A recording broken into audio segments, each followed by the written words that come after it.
back, Sprout Up Scientists. My name is Sloth, and I'm going to introduce you to our brand new video series on environmental justice. Let's break down what that means first. The environment is everything around us, like our neighborhoods, schools, gardens, and also nature, plants, and animals. Today we're going to talk about ways to make sure that everyone, regardless of the amount of money they have, or the color of their skin, or their culture, has access to a safe and healthy environment. Making sure that everyone has these things and that the environment is treated fairly is a form of justice. Justice means fairness.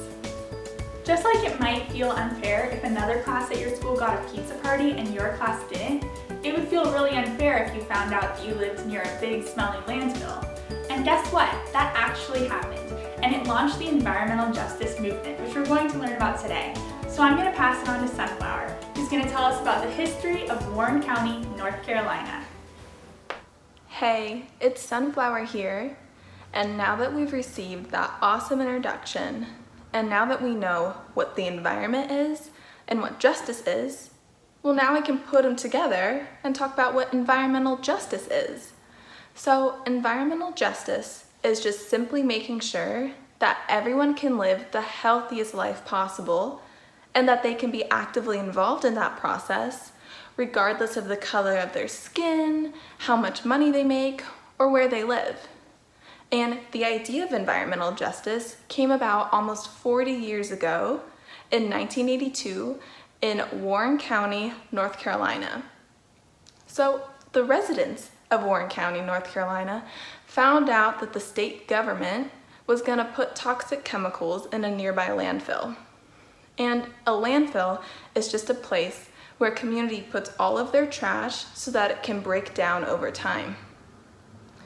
And the residents of Warren County were angry about this because toxic chemicals could get into their water supply and make their water unsafe to drink. They were also angry because the residents of Warren County were mostly black and didn't have a lot of money, so they wondered why the government chose to put all these toxins near their community as opposed to a community of predominantly white residents. And this is actually called environmental racism, and it's a type of injustice that we are going to talk about in a future video. About 20 years earlier, another movement for justice happened, and this was called the Civil Rights Movement, which occurred during the 1950s and 1960s. And this movement for justice, instead of just being about the environment, was also about just making sure people of color have the same and equal rights as white folks. So the people in the Civil Rights Movement protested in many different ways, including having sit-ins in restaurants. They sat on the bus because that was something they were not allowed to do with other white folks. They held marches and protested nonviolently in the streets. And so the people of Warren County realized that they could use some of these same strategies because just as non-white people or black people or people of color have the right to vote, to sit in restaurants, just as any other white person, they too realized that all black people and all people have the right to live in a healthy, happy community. So, following in the footsteps of the Civil Rights Movement, the residents of Warren County decided to protest as the dump trucks filled with chemicals were rolling into their community. They protested by lying down in the roads to block the trucks, and they marched in nonviolent protest. Sadly, the residents of Warren County didn't win this fight, and those toxic chemicals ended up in their landfill. But their brave struggles and efforts caught the attention of the entire United States. And people all over our country realized that they had a voice and had a right to fight to have healthy communities, just like the people of Warren County. They realized that some of the struggles they'd been facing with unsafe drinking water and polluted landfills were something that they could change. And so they did. And so this is how the environmental justice movement was born, and it is still in full force today.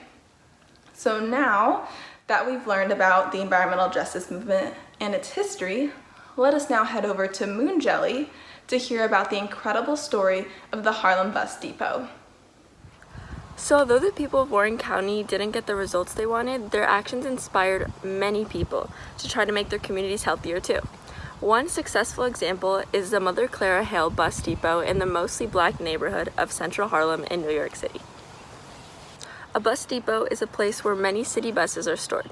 And up until 2009, this specific bus depot was a very polluted place where buses would come and go many times a day, releasing really dangerous chemicals into the air. An organization called the We Act, which fights for environmental justice in New York City, got a bunch of neighbors together who lived in the dirty bus depot. Together, they worked together with the government of New York City to come up with a plan to safely demolish the old bus depot and build a new environmentally friendly one. Because they lived in the community where the bus depot existed, they knew that rebuilding it would directly help their lives, and so they worked extremely hard to make sure the bus depot would make their community a healthier and happier place. Through their activism, the Harlem residents achieved many awesome things for their community. Many of the old buses that caused lots of pollution were replaced with brand new buses that created less pollution, called hybrid electric buses. The depot itself was built using what's called green design, which makes sure that the building is environmentally friendly. Green spaces, including a green roof, were added to the design to help clean the community's air and provide residents with beautiful plants to interact with. They even made sure that the people involved in tearing down the old bus depot and building the new one were people of color and women.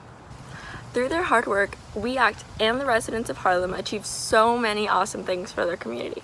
This example shows that it's possible to achieve great things for the health of your community and the environment. And next, we're going to talk about how to do that. So take it away, Caterpillar. Hello, it's Caterpillar, and thanks to the examples provided by Moon Jelly, we have hopefully now a pretty good idea of how environmental justice has impacted various communities throughout the United States. So you may be thinking now, what can I do about this? I'm just a kid. Well, we're going to talk about one really cool example today, but throughout the summer we'll be releasing even more videos about environmental justice and specific ways for kids like you to get involved in their community. You'll be able to share what you learn with your parents, your teachers, and your community members, and work together to advocate for environmental justice. Just like the residents of Warren County and Harlem, we all live in different areas and come from different backgrounds, but no matter where we live, we all deserve the right to live in a healthy, green, and safe space. So one great example of youth working for environmental justice is a young Black girl from Flint, Michigan. Her name is Marie Copany. Marie's nickname is Little Miss Flint, and she is now 12 years old, but she's been fighting for environmental justice ever since she was 8. Back in 2014, the city of Flint started getting their water from a new source, and they did a really bad job of cleaning it. The residents of Flint noticed the water was discolored and smelly and would make the residents really sick. The people of Flint had to start drinking bottled water instead of tap water, which is very unfair. When Marie was only 8 years old, she and her siblings knew all too well the sad reality of the water crisis in Flint, so she decided to do something about it. She wrote a letter to then President Barack Obama, asking him to come over to Flint, Michigan and see the problem for himself. And despite the fact that then President Obama had so many letters that came into him every day from students just like Marie, he decided to accept her proposal and he traveled to Flint, Michigan to see the problem firsthand himself. Not only did she get a chance to meet President Barack Obama, but their meeting caught the attention of so many people all over the United States who wanted to support Mary and the residents of Flint. Since then, she has raised over $500,000 and helped 25,000 children in Flint and other places to get school supplies, clean water, and so much more. Although the crisis in Flint still isn't completely fixed, Marie's efforts raised a lot of awareness about the importance of clean drinking water and inspired many kids in their communities to do the same. In the next video series, we will talk about the ways to work with your community to make sure your environment is even healthier and cleaner for all types of people. Hey everyone, it's Grapefruit here. Now that we've learned all about environmental justice and got inspired by kids like Mari and Flint, we have a fun activity just for you. Our goal is to get to know the environments around our homes a little bit more. Later on in the summer, we'll use what we learned in this activity to make our community even better, just like what Mari did. In this activity, we're going to be environmental researchers and explorers. We're going to head out into our neighborhoods, making sure to wear a mask if you're within 6 feet of other people, and we're going to collect data about our environment. What's data, you might ask? Data is just a fancy word that scientists use to describe facts about the world. So we're going to go on a little scavenger hunt to collect data about our environments. There's a worksheet attached to this video that'll give you some ideas for things in your neighborhood to look out for, like water sources or cars or trash. But you can add your own ideas to this list as long as the focus is environmental. We're going to follow along with me, Grapefruit, and Turtle as they go on scavenger hunts of their own. And then after this video, you can do your own scavenger hunt too, using the worksheet linked below this video. See you in a few. Hey Spread Up Scientists, Polar Bear here. I am in Brooklyn, New York, and I am here to show you some of the things that I find in my neighborhood when I'm looking for things that you're gonna see on our environmental justice worksheet. So let's get started. I'm gonna take you for a little walk and show you some of the things that are on our checklist, and I'll point them out to you on the way. All right, we're ready to start our walk. Oh, so here we have a vacant lot. That is an empty lot. There is no buildings, but there's some nice weeds growing. Okay, let's see. We've got trees. 1, 2, 3, 4. I see so many trees. I've lost count. Very lucky. Oh, here's a garbage can.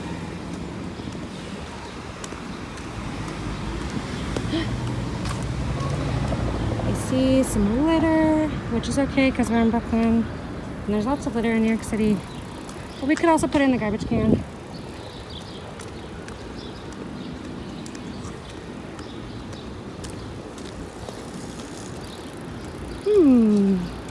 I see a bus stop. Great, that is a good mode of transportation. So I'll check that off my list. We love buses. Continue my walk and I see another trash can, so I can check a few off of my list. And I'm also coming up on a green space. So this green space has a playground in it, so I could put that on my list. And it's just a really nice park for people to come hang out. Yay, so that's my neighborhood. Hey everyone, it's Grapefruit. I'm gonna take you on a scavenger hunt of my neighborhood and a little bit of the surrounding area, but I thought we could start with looking at the trash bins in my house. So these are the bins that we have in my house. We have 3. This is our trash. Ooh. This is our recycling, which is very full. And then this is our compost, and it's empty. What's really cool about my city is that we have a composting program. So basically compost is organic waste like apple cores or banana peels. So then we don't have to put organic waste into the landfill, where it can decompose and cause problems. But not everyone has compost. We are very lucky and fortunate to have compost. Okay, so now we're outside, and this is my neighborhood. This is my house. We're gonna start by looking at the sidewalks. They're nice and wide. We don't have a bike lane or anything, but you can just bike on the street. Tree-wise, there are lots of trees. Because we have so much grass, we have to water them, and that can waste a lot of water, especially because we're in a really hot climate. So this is something you might recognize if you live in the city. We also have these out or in the countryside, and this is a fire hydrant. These connect to pipes underground, and they're used by firefighters. But this is a water source. It's interesting because where I live, there's not a lot of water.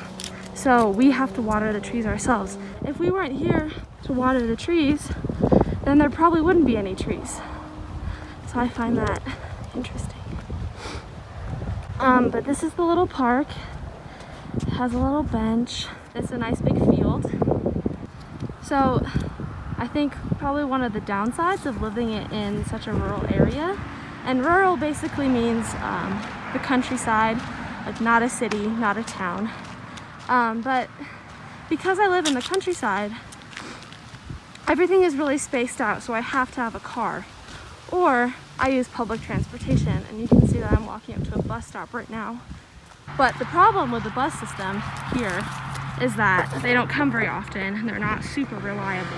If I had to pick something to improve in this area, I would improve the public transportation so that I didn't have to use my car as much, because if it's just me driving around, that can be kind of wasteful sometimes.